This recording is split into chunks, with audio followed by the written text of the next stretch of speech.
Hello बच्चों, नमस्कार। आज के इस वीडियो में हम पढ़ेंगे कक्षा 4 हिंदी का 12वां पाठ गोडावण। इस पाठ में राजस्थान के अंदर पाया जाने वाला एक पक्षी जिसे हम गोडावण कहते हैं, वह अपने बारे में, अपनी खूबियों के बारे में हमें कुछ बताता है। यह बहुत सुंदर पक्षी है। ये पक्षी मेरा भी फेवरेट पक्षी है। इसे देखना बहुत मुश्किल है क्योंकि इसकी संख्या आजकल राजस्थान में बहुत कम रह गई है ना।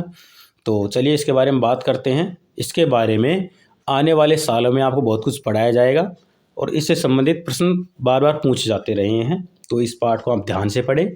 तो चलिए शुरू करते हैं, परंतु शुरू करने से पहले आपसे रिक्वेस्ट है कि आप चैनल को सब्सक्राइब कर लें, वीडियो को लाइक करें, अपने दोस्तों के साथ शेयर करें। तो चलिए शुरू करते हैं।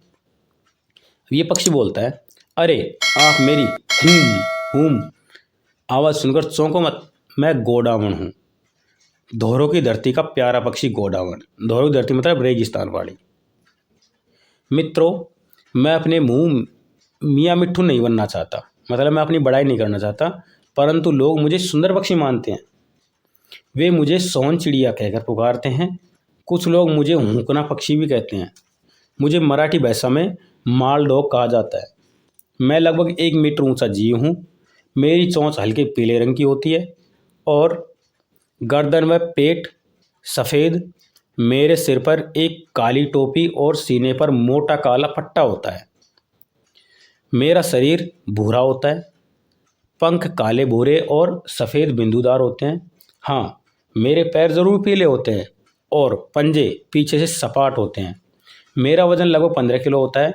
मादा कद में थोड़ी छोटी तथा वज़न में कम होती है। यदि हम साथ हो तो आप हमें आसानी से पहचान सकते हैं। मैं सेवण घास से भरे मैदान में रहता हूँ।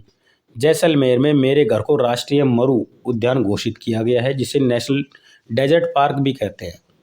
यहाँ हमारा बड़ा परिवार रहता है। मैं सोकलिया सोरसेन में भी पाया जाता हूँ। राजस्थान में जैसे बूंदी और शायद जोधपुर में ये जगह पाई जाती है। सोकलिया सोरसेन में भी पाया जाता हूँ। किसी ज़माने में नहीं, सोकलिया अजमेर में है और सोरसेन पाली में है, शायद मैं भी पाया जाता हूँ। किसी ज़माने में मेरे पूर्वज सोलापुर छत्तीसगढ़ में, नलिया बिहार में है और रोलाड़ू शायद कर्नाटक में है, रोलापड़ू में भी रहते थे। वर्तमान में पाकिस्तान के सिंध प्रांत में भी रहता हूँ। मैं सर्वाहारी प्राणी हूँ। कीट पतंगे, बिच्छू, मकड़ी, टिड्डी, छिपकली, गिरगिट, छोटे सांप आदि खाना मुझे बहुत पसंद है। मुझे ज्वार, बाजरा, चना, तुअर, मूंगफली आदि खाना अच्छा लगता है। आपको यह जानकर आश्चर्य होगा कि मैं बिना पानी के भी सेवण घास के मैदानों और रेतीले प्रदेशों में कई दिन तक प्यासा रह सकता हूँ। वर्षा ऋतु के आगमन पर मैं फूला नहीं समाता। मैं उड़ उड़ कर बार बार हूम की आवाज़ करता हूँ। मादा गोडावण को यह आवाज़ बहुत लुभाती है। जब मैं आवाज़ करता हूँ उस समय मेरे गले के नीचे एक थैली अपने आप उभर कर लटक आती है। स्वभाव में मैं बहुत शर्मीला पक्षी हूँ, पर आलसी नहीं हूँ। मैं अपने रहने के लिए घर खुद बनाता हूँ। हम घोंसला नहीं बनाते हैं। सेवण घास में या अन्य ऊंचे सुरक्षित स्थान पर मादा गोडावण अंडा देती है। एक बार में एक ही अंडा।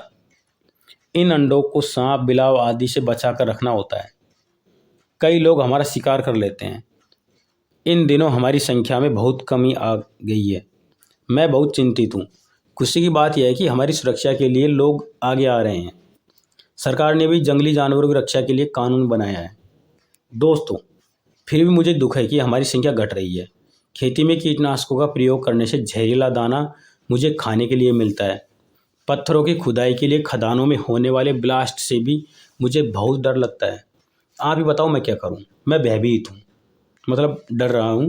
राजस्थान सरकार ने मुझे राज्य पक्षी का दर्जा दिया है। केंद्र सरकार ने मेरे सम्मान में डाक टिकट भी जारी किया है।